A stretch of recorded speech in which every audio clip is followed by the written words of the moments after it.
Aneh, selama ini ada diskriminasi antara sekolah negeri dan swasta, padahal muridnya sama-sama anak Indonesia, bapak ibunya sama-sama bayar pajak di Indonesia.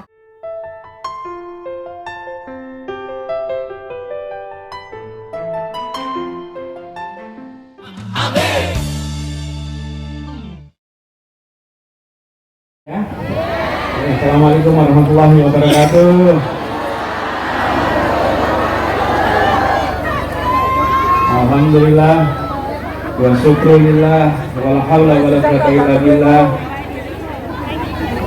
Allahumma sholli ala sayyidina Muhammad wa ala alihi wa ashabihi ajmain. Rabbi shrah li sadri wa yassir li amri wahlul 'uqdatam min lisani yafqahu qawli. Amma ba'du. Tadi sudah disapa semua para kiai, para habaib, para alim ulama yang hadir bersama di sini. Insyaallah mereka semua diberikan kesehatan, dipanjangkan umurnya, dan terus menjadi pengayom bagi kita semua. Wakil khusus tuan rumah Kiai Haji Fathul Huda, semoga beliau terus menjadi penjuru di Tuban ini. Jangan ngertos betul penjuru. Amin, bukan ngertos seperti itu. Penjuru apa penjuru itu? Oh? Petunjuk jalan. Ibu-ibu kalau anak-anaknya baris di sekolah itu, baris tuh, itu ada yang pojok kanan depan. Itu namanya penjuru. Pojok kanan depan itu penjuru. Kalau penjurunya serong kanan, barisannya serong kanan. Kalau penjurunya serong kiri, barisannya serong kiri. Penjuru itu artinya penentu. Kalau beliau kanan, semua kanan. Beliau kiri, semua kiri. Beliau sekarang 1 apa 2 apa 3? 1 apa 2 apa 3? Maka insya Allah semua. Jadi semoga beliau sehat terus. Dan tadi saya meneruskan saja ini yang sudah disampaikan oleh Gus Imin dan juga Pak Kiai Fathul Huda. Ibu-ibu tadi mendengar Kiai Fathul sampaikan ada masalah Pak, pupuk di pertanian itu. Kesimpulan saya Pak, ada 3 masalahnya Pak. 1 pupuk, 2 pupuk, 3 pupuk. Masalahnya di pupuk. Pupuk kemanapun saya saben ketemu petani pripun Pak, pun rabu Pak, rabu pun banjenengan beresi, pun banjenengan pakai naik beresi akeh sing donake. Rabu pupuk. Nah, insya Allah pupuk ini menjadi prioritas pertama kita. Kita ingin sektor pertanian kita beres. Dan sesungguhnya itu bukan hal yang sulit, cuman tidak ditangani dengan serius, cuman sambil lalu, betul tidak? Jadi kami melihat nih contoh, ibu-ibu di kota-kota ini kalau beli beras harganya murah atau mahal? Mahal. Harga jual gabah murah atau mahal? Kalau uang beras itu diterima petani, yang bayar mahal ikhlas tidak? Ikhlas, ikhlas lah. Kalau uangnya ke petani, terima. Kalau petani, kita kan nggak terima karena uangnya bayar mahal, diambil sama. Nah itu mafia pupuk, mafia beras, betul tidak? Itu mereka yang akan kita berantas, akan kita basmi, akan kita hilangkan. Oke, supaya petani harga jual gabahnya lebih tinggi, kita yang beli beras di rumah tangga harga berasnya lebih murah. Mereka ini yang tidak ingin ada perubahan, nggak akan ada perubahan. Mereka tidak mau ada perubahan. Lalu apa yang mereka kerjakan? Menghambat jangan sampai ada perubahan. Dibuatlah fitnah-fitnah, dibuatlah segala macam berita supaya jangan sampai ada perubahan. Nah, kita mau perubahan atau mau tetap? Harus kita hadapi tidak ini? Hadapi. Jadi kalau gitu kita perangi, karena mereka yang memproduksi luar biasa banyak kabar, jangan sampai ada perubahan. Karena kalau perubahan mereka tidak bisa hidup. tapi mereka adalah benalunya masyarakat Indonesia. Benalu, kalau benalu itu harus dibersihkan, betul tidak? Betul, merusak tanaman. Kalau tanaman ada benalu, apa yang terjadi? Akhirnya mati. Ini benalunya Indonesia. Mafia-mafia itu benalunya Indonesia. Nah, itu akan kita bereskan sama-sama. Karena itu saya sama Gus Imin menghadapi tantangan yang besar. Mohon doanya agar bisa terlewati. Tantangannya besar sekali, diantem segala macam isu. Tapi insya Allah kita yakin niat baik dikerjakan dengan orang baik, dengan cara yang baik, insya Allah bukakan pintu keberhasilannya. Tadi juga ada yang cerita soal bansos, Pak Bupati tadi menyampaikan bansos. Bansos itu beredar kabar, katanya bansos ini kalau ada perubahan, bansosnya akan berubah. Jadi begini sekalian, memang bansosnya akan mengalami perubahan juga. Perubahannya apa? Dari bansos jadi bansos plus. Nah, plus itu artinya apa? Nambah. Kalau sekarang bansos, kalau besok bansos plus, pilih mana? Bansos plus. Bansos plus. Kalau bansos minus mau nggak? Minus. Kalau minus artinya kurangi. Kalau plus tambah. Tambah apa? Satu, jumlahnya ditambah. Yang kedua penerimanya juga diperbaiki. Siapa? Banyak yang masih belum terima padahal berhak, betul tidak? Nah, ini yang kedua. Yang ketiga, ada tambahan pelayanan supaya ada pelatihan, ada pembekalan supaya nanti bisa usaha mandiri sehingga nantinya naik kelas. Jadi bansos itu memang akan berubah, tapi bukan hilang, berubahnya jadi tambah plus. Namanya apa? Yuk diulang sama-sama.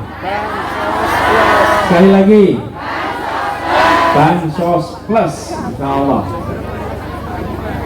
Ya, terus tadi Pak Bupati juga bilang tentang ini sekolah-sekolah swasta, guru-guru P3K. Ada nggak guru P3K di sini?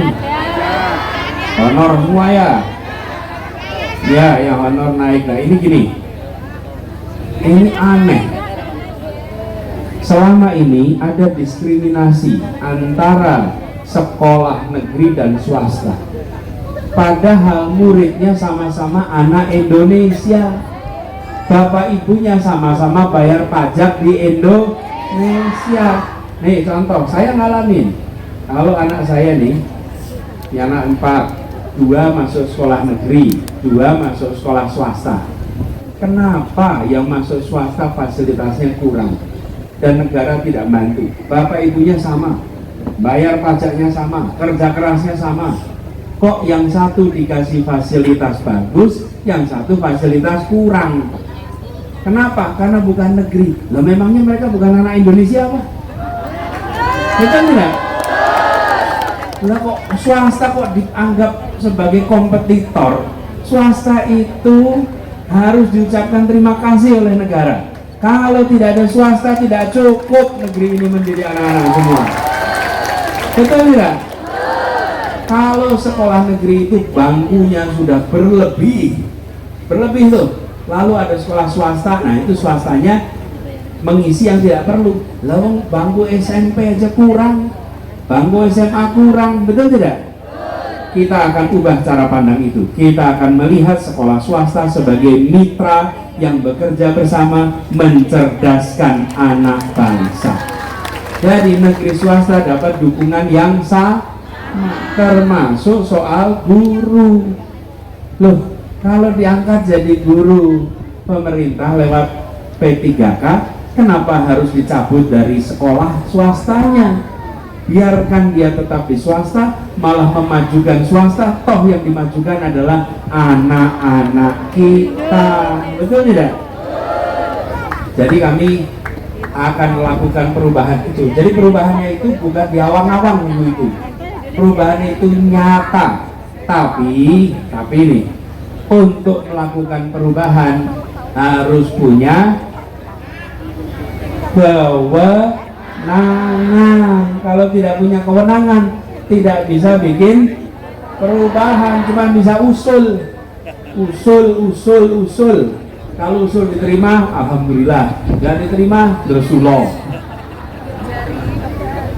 Kan bisa usul, tapi kalau punya kewenangan bisa melakukan perubahan. Nah, kewenangan itu tanggal 14 Februari besok rakyat Indonesia menentukan kepada siapa kewenangan ini diberikan. Pada siapa? Pada siapa? Jadi yang mau bawa perubahan nomor berapa? Nomor berapa? Nah, kalau ingin perubahan waktunya cuma 6 jam. Jam 7 pagi sampai jam 1 siang. Sesudah itu kita akan bersyukur atau menyesal? Insya Allah nanti bersyukur, betul kan? Iya, jadi 6 jam tuh. Pas 6 jam itu kesempatan untuk kita menentukan kepada siapa kewenangan ini diberikan. Begitu punya kewenangan, maka punya tanda tangan, bisa bikin keputusan-keputusan untuk perubahan di Indonesia. Kita ingin Indonesia yang adil, makmur, untuk semua. Apa slogannya? Adil, makmur, untuk semua. Yuk sama-sama. Adil, makmur, untuk semua. Jangan adil makmur untuk sebagian. Kita ingin adil makmur untuk semua. Jadi itu dimana-mana tulisannya adil makmur untuk membesarkan yang kecil tanpa mengecilkan yang besar, menguatkan yang lemah tanpa melemahkan yang kuat. Tadi gua mampir kampung nelayan, Pak Bupati. Di nelayan itu mereka cerita izin-izin susah. Saya ini batin. Lawang dibikinin omnibus law, dibikin kemudahan perizinan, itu buat siapa coba? Semua kemudahan-kemudahan itu dibuat untuk pengusaha kelas kakap, untuk usaha yang besar-besar. Yang kecil-kecil itu tidak diperbaiki tata niaganya. Ini mau diteruskan atau tidak? Yang kecil itu para nelayan kalau ngurus izin, ada yang ke kantor kabupaten, ada yang ke provinsi, ada yang ke pusat. Nah, kalau ngurus ke pusat repotnya setengah mati. Jadi saya katakan tadi, insya Allah nanti kita akan jemput bola di sentra-sentra perikanan, disiapkan kantor-kantor untuk perizinan supaya memudahkan. Jadi bukan cuma usaha besar yang dibantu, tapi usaha yang kecil. Nah, itu namanya menguatkan yang lemah. Nah, kita nggak perlu musuh yang kuat, nggak perlu. Tapi yang kecil jangan dibiarkan kecil terus. Maksud yang kecil dari dulu kecil terus. Kalau perubahan, maka kita akan menguatkan yang kecil, membesarkan yang kecil, tanpa perlu memusuhi yang besar. Biar hidup kita adil, makmur untuk.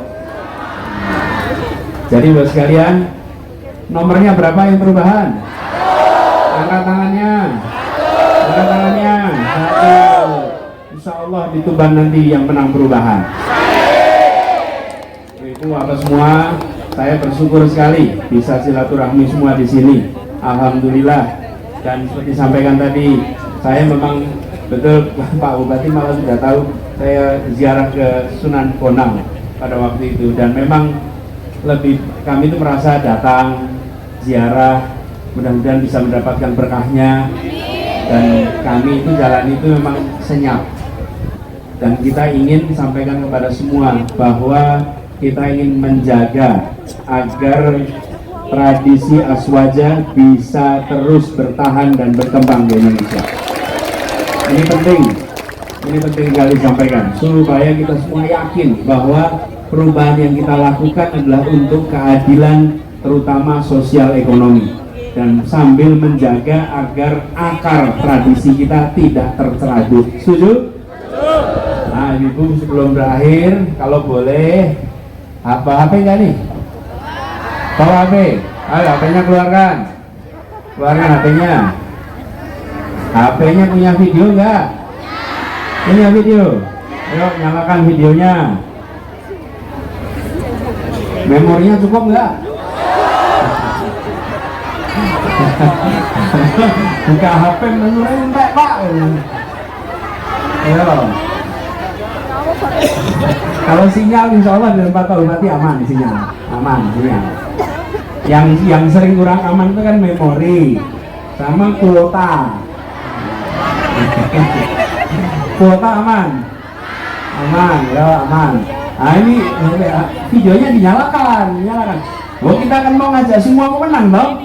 Ya, jadi kita nyalakan. Saya ingin sampaikan, udah boleh direkam sekarang. Jadi saya ingin sampaikan pada semua, kita kumpul di sini, memilih berkumpul ibu bapak sekalian, karena ibu bapak memilih bukan jadi penonton, tapi ibu bapak memilih menjadi pejuang perubahan untuk Indonesia. Datang langsung menyampaikan saya akan ikut berjuang. Saya akan memastikan bahwa di Tuban terjadi perubahan untuk adil makmur bagi semuanya. Saya bukan sekedar menonton di rumah, tapi saya datang langsung di tempatnya Pak Yai bersama saya di sini Al Kiai Fatul Huda, bersama-sama mendorong perubahan. Insya Allah dari Tuban terjadi perubahan untuk Jawa Timur. Dari Jawa Timur terjadi perubahan untuk Indonesia. Dan insya Allah dengan perubahan ini, maka rekaman ini jadi saksi. Kirimkan pada saudara, kirimkan pada keluarga, kirimkan pada tetangga, bahkan kirimkan pada anak-anak. Sampaikan, saya yang berada di sini bukan sekedar menonton perubahan, saya mengikhtiarkan perubahan, dan insya Allah perubahan akan terjadi untuk Indonesia kita. Insya Allah semua yang hadir di sini akan dientengkan rizkinya, dilipat gandakan rizkinya, dan keluarganya keluarga yang terus sakinah, anak-anaknya tumbuh besar jadi anak soleh soleha, dan Tuban menjadi sebuah tempat yang memberikan keberkahan kepada semuanya. Kita pastikan terjadi perubahan. Nomornya berapa? Namanya siapa? Nama awalnya siapa? Singkatannya? Anies Muhaimin. Jangan amin nanti di kotak suara nggak ada nama itu. Ya? Namanya siapa? Wakilnya? Insya Allah terjadi perubahan. Nomornya berapa? Angkat tangannya semua. Angkat tangannya semua. Nomornya berapa? Allahumma sholli ala sayyidina Muhammad wa azhili zalimin bil zalimin. Allahumma sholli ala sayyidina Muhammad wa azhili zalimin bil zalimin wa akhrijna min bainihim salimin wa ala alihi wa sahbihi ajma'in. Angkat tangannya semua, angkat tangan semua. Insya Allah yang zalim saling disibukkan dengan yang zalim. Insya Allah keberhasilan diantarkan kepada kita semua. Amin ya robbal alamin. Terima kasih. Wallahu muwaffiq ila aqwamit thoriq. Assalamualaikum warahmatullahi wabarakatuh. Waalaikumsalam.